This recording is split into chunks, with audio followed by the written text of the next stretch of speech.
Protocol ಕಳ್ಳಾಟ ವಿಶೇಷ ಚರ್ಚಾ ಕಾರ್ಯಕ್ರಮ ಮತ್ತೆ ಮುಂದುವರಿತಾ ಇದೆ. ಪ್ರಭು ಅವರೇ, ಈಗ ಎಲ್ಲವೂ ಕೂಡ ಕಸ್ಟಮ್ಸ್ ಚೆಕಿಂಗ್ ಆಗಲೇಬೇಕು ಅನ್ನುವಂತಹ ಸಂದರ್ಭದಲ್ಲಿ ಬಾಡಿಯಲ್ಲಿ ಇಷ್ಟೊಂದು ಕೆಜಿ ಗೋಲ್ಡ್ ಕಾಯಿನ್ ಅನ್ನ ತೆಗೆದುಕೊಂಡು ಹೋಗ್ತಾ ಇದ್ದೀವಿ ಅನ್ನೋದು ಅವ್ರಿಗೆ ಗೊತ್ತಾಗಬೇಕು. DRI ಅಧಿಕಾರಿಗಳಿಗೆ ಇನ್ಫಾರ್ಮೇಶನ್ ಬರಬೇಕಾಗಿಲ್ಲ. ಸೊ ಕಸ್ಟಮ್ಸ್ ಅಧಿಕಾರಿಗಳಿಗೂ ಈ ರೀತಿಯ ಪ್ರೋಟೋಕಾಲ್ ಇಂದ ಬರುವಂಥವರಿಂದ ಏನಾದರೂ ಪ್ರಾಬ್ಲಮ್ಸ್ ಇರುತ್ತಾ? ಕಸ್ಟಮ್ಸ್ ಅಧಿಕಾರಿಗಳಿಗೂ ಚಾಲೆಂಜಸ್ ಫೇಸ್ ಮಾಡಬೇಕಾಗತ್ತಾ? ಖಂಡಿತ. ಇದ್ರಲ್ಲಿ ಏನಾಗತ್ತೆ ನೋಡಿ, ಈ ಸ್ಪೆಸಿಫಿಕಲ್ ಈ ಒಂದು ಕೇಸಲ್ಲಿ ಯಾಕೆಂದ್ರೆ ಸುಮಾರು ಅಲ್ಲಿ CCTV ಫೋಟೋಗಳಿದೆ, ಸುಮಾರು 45 ದಿನದ ತನಕ ರೆಕಾರ್ಡ್ ಹಾಗೆ ಉಳ್ಕೊಂಡಿರುತ್ತೆ. ಈಗ ಏನ್ ಮಾಡಿದ ತಕ್ಷಣ ಮೋಸ್ಟ್ಲಿ ಈಗಾಗಲೇ DRI ಅದೆಲ್ಲ ಇದು ಮಾಡ್ಕೊಂಡಿರ್ತಾರೆ, ರಿಟ್ರೈವ್ ಮಾಡ್ಕೊಂಡಿರ್ತಾರೆ.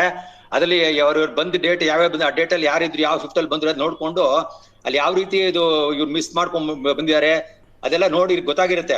ಅಲ್ಲಿ ಯಾರು ಆಫೀಸರ್ ಇದ್ರು, ಅವ್ರ ಹತ್ರ ಏನ್ ಮಾತಾಡಿದ್ರ, ಅವ್ರಿಗೆ ಸನ್ನೆ ಮಾಡಿದ್ರ, ಸೀದಾ ಹೊರಟೋದ್ರ, ಅವ್ರು ಹ್ಯಾಕ್ ಬಿಟ್ರು, ಅವ್ರ ನಿರ್ಲಕ್ಷ್ಯ ಮಾಡಿದ್ರ, ಆ ತರ ಗೊತ್ತಾಗಿರುತ್ತೆ ಎಷ್ಟಾಗ್ಲೇ. ಅದನ್ನ ಈಗ ಅವ್ರು ಯಾರು ಹೇಳಲ್ಲ, ಕೋರ್ಟ್ಗೆ ಅದನ್ನೆಲ್ಲ ತಿಳಿಸ್ತಾರೆ. ಅದ್ರ ಪ್ರಕಾರ ನೋಡಿದ್ರೆ ಗ್ಯಾರಂಟಿ ಇಲ್ಲಿ ಯಾರಾದ್ರೂ ನಮ್ಮ ಕಸ್ಟಮ್ಸ್ ಅಲ್ಲಿ ಏರ್ಪೋರ್ಟ್ ಅಲ್ಲಿ ಯಾರಾದ್ರೂ ಅವ್ರಿಗೆ ಸಹಾಯ ಮಾಡಿದ್ರೆ ಖಂಡಿತ ಅವ್ರು ಸಿಗಾಕೊಳ್ತಾರೆ. ಆತರ ಯಾರು ಕೂಡ ತಪ್ಸ್ಕೊಂಡು ಹೋಗಕ್ ಸಾಧ್ಯನೇ ಇಲ್ಲ. ಆ ರೀತಿ ವ್ಯವಸ್ಥೆ ಇದೆ ನಮ್ಮ ಡಿಪಾರ್ಟ್ಮೆಂಟ್ ಅಲ್ಲಿ. Yes sir. ಕೃಷ್ಣಪ್ಪ ಅವರೇ ಏನ್ ಹೇಳ್ತೀರಿ? Final words. ಹೌದು ಮೇಡಮ್, ಅವ್ರು ಹೇಳಿ ಸತ್ಯ. ಈಗ ಒಂದು ಗಮನಿಸ್ಬೇಕಾಗಿದ್ದ ಅಂಶ ಏನಂದರೆ, ಅವರು 4-5 ಸಾರಿ ಹೋಗಿ ಬಂದಿದ್ದಾರೆ ಅಂತ ಹೇಳಿದ್ಮೇಲೆ 4-5 ಸಾರಿ ಆಫೀಸರ್ಗಳು ಯಾರ್ಯಾರಿದ್ರು ಅಂತ ನೋಡಿದ್ರೆ ಅಲ್ಲೇನು ತಾಳೆ ಆಗ್ಬೋದು. ಯಾರಾದರೂ ಒಂದೇ ಸೆಟ್ ಆಫ್ ಆಫೀಸರ್ಸ್ ಇದ್ದರು ಅಂತ ಹೇಳಿದ್ರೆ ಅವ್ರ ಮೇಲೆ ಡೈರೆಕ್ಟಾಗಿ ಗುಮಾನಿ ಪಡ್ಬೋದು, ಯಾರೋ ಕೊಲ್ಲಡ್ ಆಗಿದ್ದಾರೆ ಇದರಲ್ಲಿ ಅಂತ. ಇಲ್ಲ ಅಂದರೆ ಪ್ರತಿ ಸಾರಿಗೂ ಏನು ಯಾವ ಥರ ಆಯಿತು ಅನ್ನೋದನ್ನು ಇಂಡಿವಿಜುವಲ್ ಆಗಿ ಚೆಕ್ ಮಾಡಬೇಕಾಗುತ್ತೆ.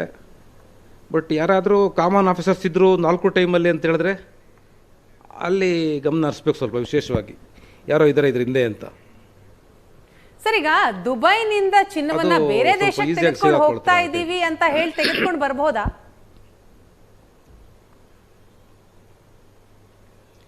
ಅಲ್ಲಿ ಹೀಗೆ ಮೇಡಮ್, ಚೆಕಿಂಗ್ ಎಲ್ಲ ಆದಮೇಲೆ ಬಾತ್ರೂಮ್ಗಳಲ್ಲಿ ಹೋಗ್ತಾರೆ, ಎಲ್ಲೋ ಬಚ್ಚಿಟ್ಕೊಳ್ತಾರೆ, ಎಲ್ಲೋ ಒಂದು ಕಡೆ ಏನಾದರೂ ಕಳ್ಳಾಟ ಆಡ್ತಾರೆ ಅಲ್ಲಿ ಕೂಡ. ಇಲ್ಲ ತೊಗೊಂಬಂದು ಯಾರೋ ಡೈರೆಕ್ಟಾಗಿ ಫ್ಲೈಟಲ್ಲೇ ತಂದು ಕೊಡ್ಬೋದು ಅವ್ರಿಗೆ. ಫ್ಲೈಟ್ ಬಾತ್ರೂಮ್ನಲ್ಲಿ ಸೇರಿಕೊಂಡು ಪ್ಯಾಕ್ ಮಾಡ್ಕೊಂಡು ಬರ್ಬೋದು, ಅಲ್ಲಿ ತನಕ ಹೆಲ್ಪ್ ಮಾಡ್ಬೋದು ಯಾರಾದರೂ. ಅಲ್ಲಿ ಯಾರಾದರೂ ಫ್ಲೈಟ್ ಸ್ಟಾಫ್ ಇರ್ಬೋದು. ಅದು ಯಾವ ಥರ ಆಗುತ್ತೆ, ಒಂದೊಂದು ಸಾರಿಗೂ ಒಂದೊಂದು ಥರ ಆಗ್ಬೋದು. ಅದು ಅಲ್ಲಿನ ವ್ಯವಸ್ಥೆ ಆಗಿರುತ್ತೆ, ಅದ್ರ ಮೇಲೆ ಡಿಪೆಂಡ್ ಆಗುತ್ತಲ್ವಾ. ಬಟ್ ಅಲ್ಲಿ ತಗೊಂಡ್ಬರ್ತಾರೆ ಅನ್ನೋ ಮಾಹಿತಿ ಅಂತೂ DRI ಆಫೀಸರ್ಸ್ಗೆ ಪಕ್ಕ ಇರುತ್ತೆ. ಪಕ್ಕ ಇದ್ದಾಗಲೇ ಅವರು ಆಕ್ಷನ್ಗೆ ಇಳಿಯೋದು. ಸೊ ಅಲ್ಲಿ ಯಾರು ಕೊಟ್ಟರು, ಅವರಿಗೆ ಯಾರು ತಗೊಂಡು ಬರ್ತಿದ್ದಾರೆ, ಎಷ್ಟು ಕೆಜಿ ಕೊಟ್ಟಿದ್ದಾರೆ, ಏನು ಎಲ್ಲ ಮಾಹಿತಿ ಇರುತ್ತೆ. Yes sir. ಉಮೇಶ್ ಅವರೇ, ಈ ರೀತಿ ಪ್ರೋಟೋಕಾಲ್ ಇರುವಂತಹ ಸಂದರ್ಭದಲ್ಲಿ ಇದರ ದುರ್ಬಳಕೆ ಆಗ್ತಾ ಹೋದ್ರೆ ನೆಕ್ಸ್ಟ್ ಯಾರು ಕೂಡ ನಂಬಕ್ಕೆ ಹೋಗೋದಿಲ್ಲ ಅಲ್ವಾ? ಅದರ ಯುಟಿಲೈಸೇಷನ್ ಸರಿ ಆಗದೆ ಹೋದಂತಹ ಸಂದರ್ಭದಲ್ಲಿ ಏನು ಮೆಸೇಜ್ ಕೊಡ್ತೀವಿ ನಾವು? ಹೌದು ನೋಡಿ, ಈ ಥರ ಫೆರ್ರಿ ಮಾಡಿಬಿಟ್ರೆ ನಾವುಗಳೇ, ಅವ್ರು ಹೇಳಿದ್ರು, ಕೃಷ್ಣಪ್ಪ ಅವರು ಕರೆಕ್ಟಾಗಿ ಹೇಳಿದ್ರು, ಸೆಟ್ ಆಫ್ ಆಫೀಸರ್ಸ್ಗಳು ಯಾರಾದರೂ ಇದೇ ಥರದವ್ರು. ಯಾಕೆಂದರೆ ಇವಾಗ CCTV ಫುಟೇಜ್ ಡ್ರಾ ಮಾಡಿದ ತಕ್ಷಣವೇ ನಾವು 1 by 1 ನೋಡ್ಕೊಂಡು ಹೋಗ್ತಾ ಇರಬೇಕಾದಾಗಲೇ ಗೊತ್ತಾಗ್ಬಿಡ್ತದೆ ಅವ್ರ ಆ್ಯಕ್ಟಿವಿಟೀಸ್ಗಳು ಹೇಗೆ ಫೆರಿ ಮಾಡಿದ್ರು ಅವಳನ್ನ, ಬೇರೆಯವ್ರನ್ನ ಯಾರು ಇದೇ ಥರ ಫೆರಿ ಮಾಡ್ತಾವ್ರ ಅಂತ ಅನ್ನುವಂಥದ್ದು ಅಲ್ಲೂ ವಾಚ್ ಮಾಡ್ತಾರೆ. ಈ ರೆಗ್ಯುಲರಾಗಿ ಯಾರನ್ನಾರು ಮಾಡ್ತಾರೆ ಈ ಪಾರ್ಟಿಗಳಾಗಿ ಹೀಗೆ ಅಂತ.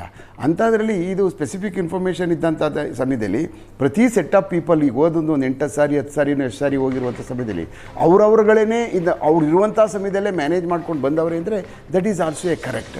ಬಟ್ ಇಂಥದ್ದಾಗುವಂಥ ಸಮಯದಲ್ಲಿ ಆದಾಗ ಸುಮ್ಮನೆ ನನಗನ್ನಿಸ್ತದೆ ಸಡನ್ನಾಗೆ ನಾವು ಕನ್ಕ್ಲೂಷನ್ಗೆ ಈ ಕೇಸಲ್ಲಿ ಕಷ್ಟ ಆಗ್ತದೆ. ಯಾಕೆ ಅಂತಂದರೆ C is A daughter of A DG. ಬೇರೆ ಇನ್ನೇನಾದರೂ ಆಗ್ಬಿಟ್ಟಿದ್ರೆ ನಾವು ಬೇರೆ ಥರ ಯೋಚನೆ ಮಾಡ್ಬೋದಾಗಿತ್ತು. ಆ DG ಅನ್ನುವಂಥದ್ದೊಂದು ಹೆಸರಿರುತ್ತೆ ನೋಡಿ, ಅದು ಭಾಳ ವರ್ಕ್ ಮಾಡಿಬಿಡುತ್ತೆ ಒಳಗಡೆ. ಅಯ್ಯೋ ಬಿಡು DG ಅವ್ರ ಮಗಳಲ್ವಾ, ಆಮೇಲೆ ಸಂದೇಹ ಪಡೋಕೆ ಅವಕಾಶನೇ ಬರುವುದಿಲ್ಲ ಮೇಡಮ್. ಅವ್ರ ಮಗನೇ ಆಗಲಿ ಅವ್ರ ಮಕ್ಕಳುಗಳು ಇದೆಲ್ಲ ಮಾಡಲ್ಲ ಅನ್ನುವಂಥ ಮನೋಭಾವನೆ ಅಲ್ಲಿರೋ ಕೆಲಸ ಮಾಡ್ತಾ ಇರುವಂಥ ಪೊಲೀಸ್ಗೂ ಬರುತ್ತೆ, ಅಲ್ಲಿರ್ತಕ್ಕಂಥ ಎಲ್ಲ ಅಧಿಕಾರಿಗಳಿಗೂ. ಹೌದು, ತಂದೆ ಒಂದು ಪೊಸಿಷನ್ ಅನ್ನ ದುರ್ಬಳಕೆ ಮಾಡ್ಕೊಂಡು ಯಾವ ಕಾರಣಕ್ಕೂ ಬರಲ್ಲ. ಆ ಕಾರಣಕ್ಕೋಸ್ಕರ ನನ್ನ ಲೆಕ್ಕದಲ್ಲಿ ಇದು ನನ್ನ ಮನಸ್ಸಿಗೆ ಅನ್ನಿಸ್ತದೆ. Yes sir, thank you so much sir ಚರ್ಚೆಯಲ್ಲಿ ಭಾಗಿಯಾಗಿದ್ದಕ್ಕೆ. ಕೃಷ್ಣಪ್ಪ ಅವರೇ ಹಾಗೆ ಪ್ರಭು ಅವರೇ, ತಮಗೂ ಕೂಡ ಧನ್ಯವಾದಗಳು. ಇದಾಗಿದ್ದು ಇವತ್ತಿನ ವಿಶೇಷ ಚರ್ಚಾ ಕಾರ್ಯಕ್ರಮ. ನೇರ, ದಿಟ್ಟ, ನಿರಂತರ ಸುದ್ದಿಗಾಗಿ ನೋಡ್ತಾ ಇರಿ ಏಷ್ಯಾನೆಟ್ ಸುವರ್ಣ ನ್ಯೂಸ್.